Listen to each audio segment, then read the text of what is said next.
Hi friends, എല്ലാവർക്കും റൈസുവേൾഡിലേക്ക് സ്വാഗതം. ഇന്നൊരു ഫ്രൈഡ് റൈസിൻ്റെ റെസിപ്പി ആയിട്ടാണ് വന്നിട്ടുള്ളത്. അപ്പോൾ നമുക്ക് ഇതെങ്ങനെയാണ് ഉണ്ടാക്കുന്നത്, ഇതിനാവശ്യമായ സാധനങ്ങൾ എന്തൊക്കെയാണെന്ന് നോക്കാം. അരി കഴുകി വൃത്തിയാക്കിയിട്ട് അത് വാരി വെച്ചിട്ടുണ്ട്. എന്നിട്ട് നമുക്ക് ഈ അരി വേവിച്ചെടുക്കണം. അതിനൊരു പാത്രത്തിലേക്ക് വെള്ളം ഒഴിച്ചിട്ട് നമ്മൾ ഈ അരി ഇട്ട് കൊടുക്കുകയാണ് ചെയ്യുന്നത്. ഇതിലൊരു പകുതി ചെറുനാരങ്ങയുടെ നീരും ഒരല്പം ഓയിലും പാകത്തിന് ഉപ്പും കൂടി ചേർത്ത് കൊടുത്തിട്ടാണ് നമ്മളിത് വേവിച്ചെടുക്കുന്നത്.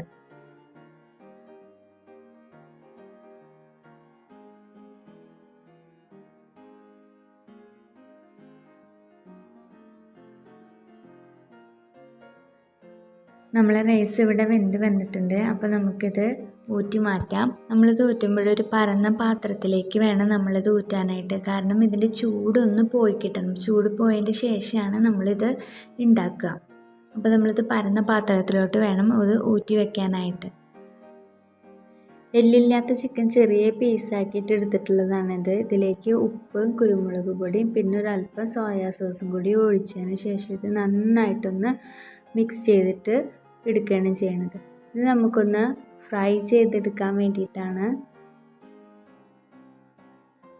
പിന്നെ ഇതിലേക്ക് ആവശ്യമായിട്ടുള്ള വെജിറ്റബിൾ ഞാൻ എടുത്തിട്ടുള്ളത് ആകെ ക്യാരറ്റും ബീൻസും മാത്രമേ ഞാൻ എടുത്തിട്ടുള്ളൂ.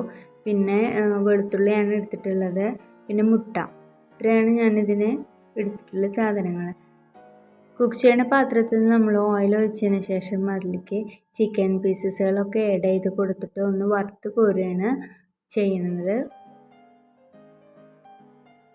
അതിനുശേഷം ഇതേ സെയിം ഓയിലിലോട്ട് തന്നെ നമ്മൾ മുട്ടയും കൂടി ചേർക്കുകയാണ്. മുട്ടയിൽ ഒരല്പം കുരുമുളക് പൊടിയും ഉപ്പും കൂടി ചേർത്തിട്ടുണ്ട്.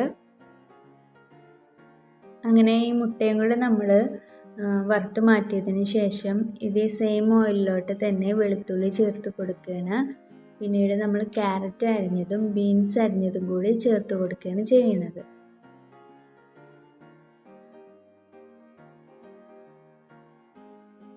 ഇതിലേക്ക് ഒരല്പം ഉപ്പും കൂടി ചേർക്കുന്നുണ്ട്. വെജിറ്റബിളൊക്കെ ഇവിടെ റെഡി ആയിട്ട് വന്നിട്ടുണ്ട്. ഇതിലേക്ക് കുരുമുളക് പൊടിയും സോയാ സോസും ടൊമാറ്റോ സോസും കൂടി ചേർത്ത് കൊടുക്കുകയാണ്.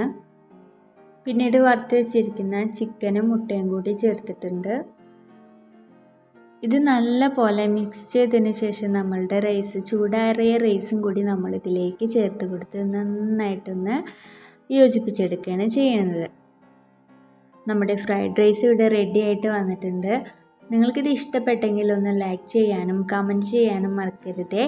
പിന്നെ ഇത് നിങ്ങൾ സബ്സ്ക്രൈബ് ചെയ്യാതെ കാണുന്നവരാണെങ്കിൽ ഒന്ന് സബ്സ്ക്രൈബും കൂടി ചെയ്യണേ. തൊട്ടടുത്തുള്ള ബെല്ലൈക്കൺ ഓളും കൂടി ക്ലിക്ക് ചെയ്യുകയും വേണം. അപ്പോൾ അടുത്ത പ്രാവശ്യം മറ്റൊരു റെസിപ്പി ആയിട്ട് കാണുന്നത് വരേക്കും എല്ലാവർക്കും ബൈ ബൈ.